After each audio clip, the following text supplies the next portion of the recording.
This episode of the podcast is brought to you by La Esquina del Sofá. It's an online distance training for endurance sport. Not just online, but the coaches at La Esquina del Sofá will help you and guide you through your endurance goals.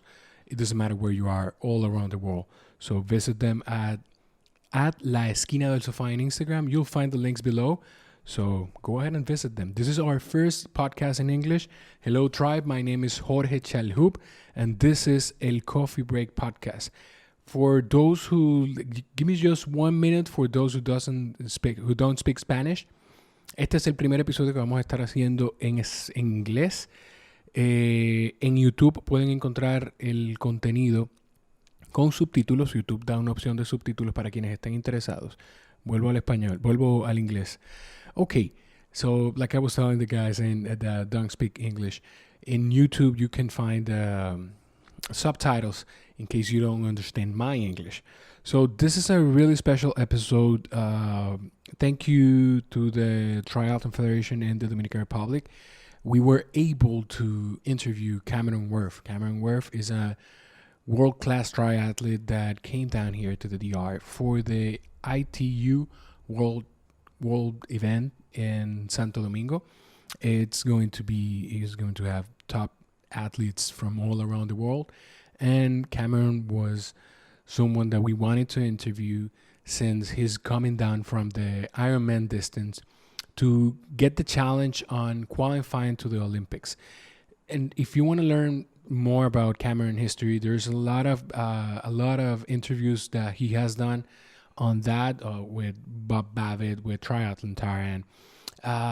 There's one episode of Tower 26 podcast that helped me a lot to prepare for this podcast. So thank you and shout out to Jerry Rodriguez and all his squad. That's it. I'm sorry. I'm kind of nervous because this is the first time that I'm doing this in English. So hopefully you understand. If you don't, you can go online to YouTube and you can put also your closed caption, your subtitles in English. That will help. Well, thank you to Cameron. He has one of the quickest Ironman times in history, one of the top 10s. He did a great event on Ironman Italy. He did a great event there. I'm thinking in Spanish and speaking in English, so I'm sorry. And that's it. I'm just going to let you guys with this conversation. We find a lot about Cameron, and this is the first time that he's visiting DR. If you guys haven't come here to DR, this is a great country to train for your endurance sports. For those of you who have really cold winters but want to keep training, this is a great place to be. We have a lot of beautiful beaches, and this is an endurance-friendly atmosphere here in Santo Domingo and in all over the island. So that's it. Thank you, guys. Follow us on Instagram. Most of our podcast episodes are in Spanish. It's ECB Podcast at ECB Podcast on Instagram, at ECB Podcast on RD on Twitter. Thank you, guys, for everything. Just enjoy this episode.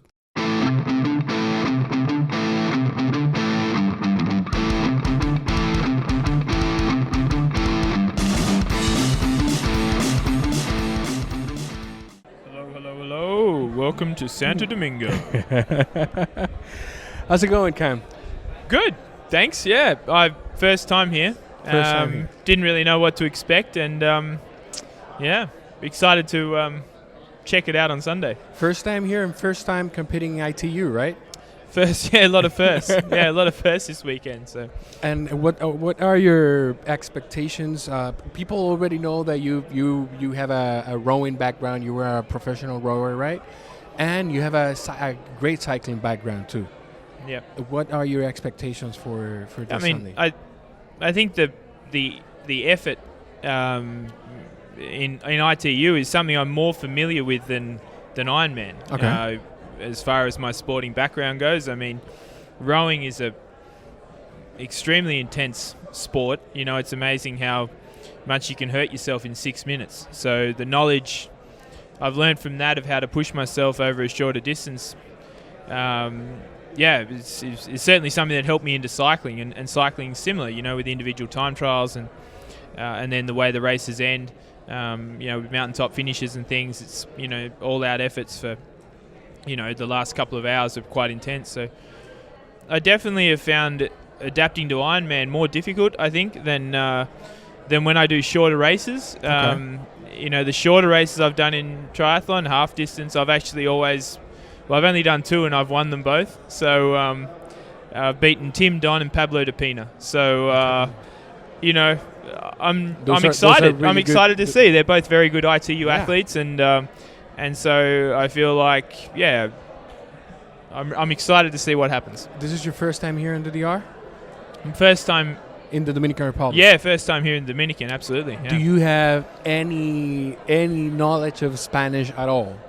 I live in Andorra, Okay. so I have a pretty good understanding of Spain and the culture and so forth. But the Dominican, I didn't really know. I mean, it seems very American influenced. Obviously, they all want American dollars, but obviously speak very much Spanish. So it's actually my first impressions was a really nice combination between the two. To be honest, it was. It's seeing even in the taxi, the music on the radio was quite easy to bop along to, so it put me in a good mood, and I think it's a great place to come and compete. You were hearing some bachata in the taxi. Yeah, I think so, it was certainly easy to groove along to. You'll see my head turning down a little bit, because Right. I have some notes. This is a great chance that we got here. We're really glad to have you here with all the ITU athletes as well. But I asked my coach what he has. It's too bad that he's not here, because I know he will enjoy this conversation. And he asked, what is your opinion on the... Well, I have it right here. I'm sorry. And... Oh, God.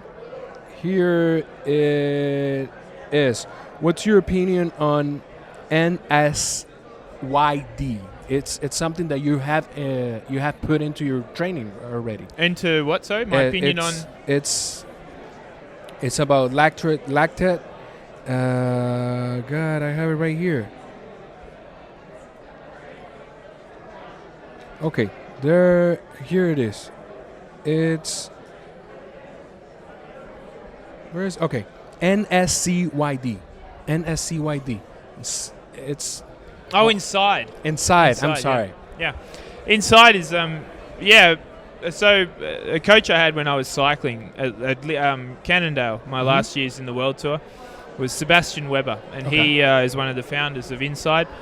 And I've kept in touch with him, first when I tried to stop sport, when I stopped cycling to go and work on Wall Street, and then somehow found my way back in sport, doing another sport, and and here I am now. So I kept in touch with Sebastian, and it was all around, it was obviously fueling is a big issue in Ironman, more so probably than ITU, where you can actually eat too much. Obviously you can eat too little, but it's actually probably easier to eat too much when you're competing in an Ironman. Yeah. So his software is able to quite accurately analyze your physiology and the amount of fuel you need to produce a certain effort. So we use pretty simple metrics. It was basically last year when we did the test, we actually didn't get a chance to, we haven't done one since January this year. Okay. But because my running was sort of improving quite quickly, so it was hard to sort of keep up. But we were using 300 watts in a 3-hour marathon.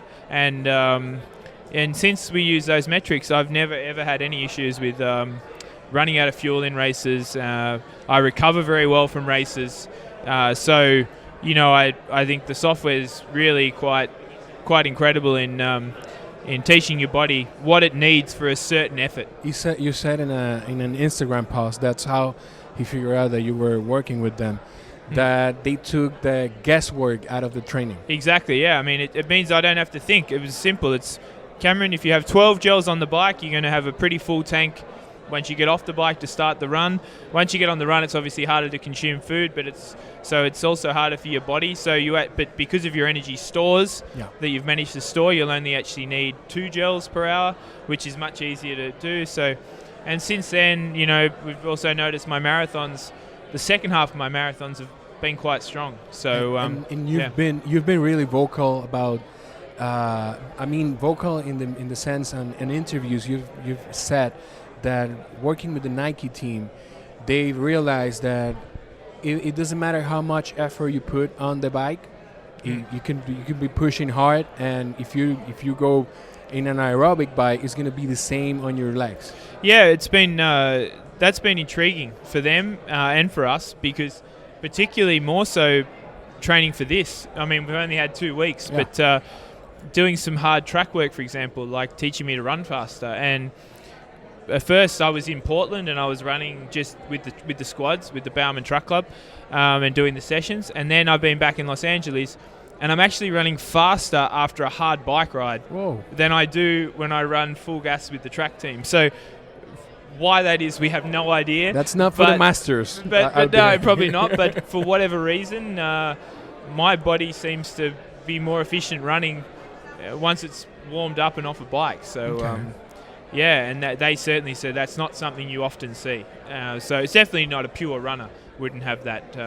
But I'm definitely not a pure runner. Yeah, here now. But you've improved a lot, and the time that you put on Italy, it says it all. You had one of the best performances in Ironman history, one of the top 10 best times, I think. Yeah, right? yeah. It was one of the quickest times that there's been. So, and obviously, I didn't go as hard as I could have. I mean, I had Kona in the back of my mind. It was more of a training session for me. And but having said that, who knows? Maybe that is the best I could do. Maybe when you are all relaxed and you're not so stressed, you do perform better than you would normally perform. You know, when you set such specific goals. I really didn't have any expectations for that, other than to try and win it as comfortably as possible. So I was quite surprised by the speed. You said something about that Ironman on Tower 26 podcast, that you were able to put ego aside, because maybe if you had pushed more in the run, maybe you have had a record time. But you were able to put ego aside, putting your goal, your main goal on your mind, right? Being Kona. Yeah. Yeah. I see with a lot of athletes, particularly if they have success in an Ironman, it's quite a big deal, and they tend to then struggle post that to, go on with it. And I mean, we couldn't neglect the fact that it was part of the preparation. Whether it was the right way to do it, we don't know. I mean, I personally feel like 5th in Kona this year was a great result.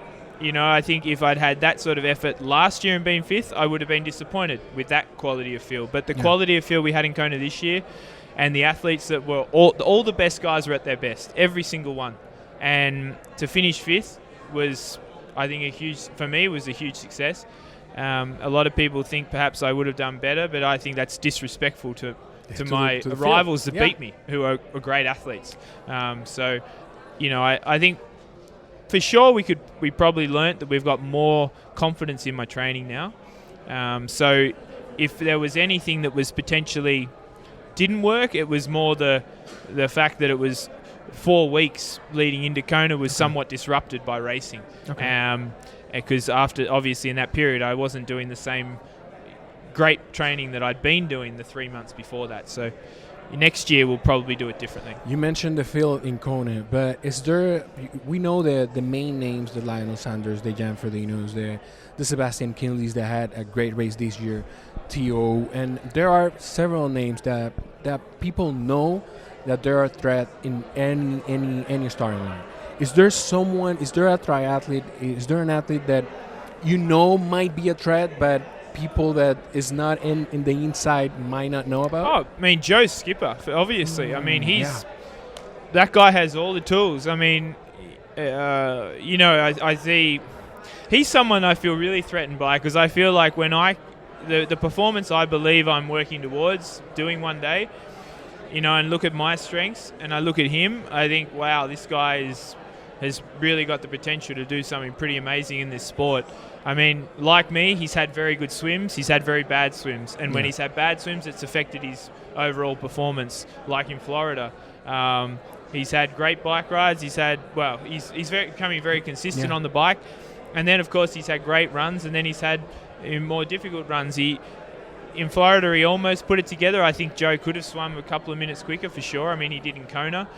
So that was probably which would have then put him in territory of breaking the all-time world record, which I'm sure he's more than capable of doing. So, yeah, Joe Skipper for me. And you've got to remember, 2:39, that's actually nothing for him. He's run a 2:38 or 2:37 in Roth before. Yeah. So he's been very good for quite some time. So for me, he's an exciting element in any race when he's fit. This one is for me. Mm-hmm. At any point in your life, did you disconnect from the sport, and how did you connect it back with it? Was it difficult? How were you aware that, okay, I need to do something, I need to be back in sports? Just for the masters or an advice. As far as just day to day, or day to day, or just a point. Yeah. I mean, I guess personally, I find the easiest way to disconnect and go on a holiday is go somewhere where my phone doesn't work. When I don't have my phone around, I certainly don't get a chance to think about sport, especially if I'm on holiday. I love playing golf because it's something I don't need to be any good at, yet I'm still somewhat challenging myself, but I'm happy not being good, if that makes sense. I'm happy failing at golf. Having expectations. Having said that, I like to do well at golf. And when I'm on the golf course, I'm certainly not thinking about this. So, yeah, that's... But I took, quite a definitive break in between cycling and this, and changing. I had no intention in staying in this. I wanted to go and work in the finance world, but some friends in the finance world, I don't know if it's because they felt that I wouldn't be any good at it, but encouraged me to have a look at triathlon and give it a go, because they loved the sport, and I've done that. One which Mark Holowesco, who's a huge supporter of triathlon, obviously, with his Island House events he had a couple of years, and I think having that fresh perspective, seeing what it's like not being involved in sport and being happy with that, makes you appreciate it more. I think if you can be happy without sport, then you'll appreciate having sport even more. So finding a way to make that happen. Did something change in your scheme of life after you get married, regarding training or having her on your team? Because you do have a coach's team, and I don't want to call her assistant. She's the boss, you said. Yeah. So did something change? No, I mean, Fallon's been... It's funny. I met Fallon basically 4.5 years ago, and we'd been together. We'd sort of started, I guess you'd call dating, maybe 10 days before Hawaii that year, and that was when I was an age group. I'd raced 2 races in my life. I'd raced Oceanside and Ironman Whistler, and I'd broken my foot. And so I still wanted to go to Kona because I wanted to experience it. I wanted to see it. And at that point I was thinking, right, if I want to do this sport, this is the event that I want to target. So I need to go and see what it's like. And so Fallon knew nothing about triathlon at all until she met me. And 10 days, a couple of weeks after Espina, I said, well, why don't you come? And so she came to Kona, and so she's really been there since the very, very beginning. She saw me basically walk the marathon there, take well over 10 hours to finish the race, and has been there the last few years, where obviously I've become more and more at the front of the race. So, no, she's just been a huge support. Certainly nothing changed when we got married, and but I would say as time's gone on, she's grown in confidence with regard to telling me what I need to do if she feels there's something that I need to do. She's a yoga instructor. She's obviously studying holistic nutrition, and I don't even ask for what we're having for dinner anymore. I just get put on the table whatever it is, breakfast, whatever meal it is. I don't even ask, and I don't get sick. I haven't been injured, so yeah, I think she does a pretty amazing job putting up with me. What are you expecting more for Sunday? Finishing an event in less than 3 hours, or what? Or just going out there and putting all on their bike and then on running? Sunday? Yeah. What are you expecting more? Yeah, I mean the less than 3 hours, because most of your events are full distance. Yeah. No, I'd love to be under 3 hours. Don't worry. No, but I don't look past the swim, to be honest. I Okay. mean, I never do. You know, my swim is so inconsistent in Ironman that it changes what I've got to do for the rest of the day. The pace is really So, different. Yeah, and so here, obviously, it's a completely new element because it's even faster. Well, that's the funny thing. I mean, I've had a lot of talks to a lot of guys, and Alistair Brownlee and Josh Amberger and Gustav Eden and Christian Blumenfeld, they're all the fastest when they do Ironman events, but they're also the fastest when they do this event. Yeah. Maybe a couple of others. There's Polinansky And Richard Varga also. that Richard Varga, you know, a couple of sort of standout guys, but as far as consistent front pack dudes, it's the same guys. Obviously, I'm never really with them, but I'm also never that far behind. And I'm just more, I guess, more intrigued because in Ironman you have not many people that good. Okay. So you see a big separation very quickly. Whereas in ITU, I've watched every race this year. I've been planning this, but Triathlon Australia and I have been planning this for nearly 2 years. And firstly, I wasn't going to do it if I didn't feel like I could genuinely be competitive and try and be a factor for the Olympics. So it's taken time for me, because I'm only 3 years into the sport, it's taken time for me to develop the swimming and the running to a point where we think now maybe I can be competitive here. So I'm really intrigued to get through the swim and see where I am, to be honest. I could be 5 minutes behind. I could be 30 seconds. You know, who knows? I mean, I've swum great swims before. I've had some terrible swims. You could be in the front. Who knows? I'm pretty sure I won't be in the front, but you know, I might not be that far behind. And anyway, even if I am, that doesn't really change anything. It just means I have to ride harder. Yeah. So, and in Kona, that happened, and I was a little bit nervous because I didn't quite feel 100%, so I wasn't really prepared to put the effort in like I normally would to get to the front. And knowing that I could run well, I wanted to make sure that I was pretty measured with my approach. Having said that, I still definitely put in the same effort that I normally would, but to close the gap to Frodeno and those guys requires that really sort of serious, ferocious effort. And whereas on Sunday, of course, I'm going to give it everything I've got to get to the front. You know, I'm desperate, I guess, to see the front of the race, or as close to the front as possible, because how can you learn? You know, it's the best way to learn what you need to do is by being in the action. So that's my goal. Just try and be amongst the action. We really hope you have a great race. Thank you very much for your time, Cameron. You've Pleasure. been really kind. And hopefully we could get you, I see the coffee there, we could get you some Dominican coffee before you go, before you leave Sunday. Let me know if you go to the east to play some golf, so I can find you a great spot there. Okay, great. Thank you. Thanks.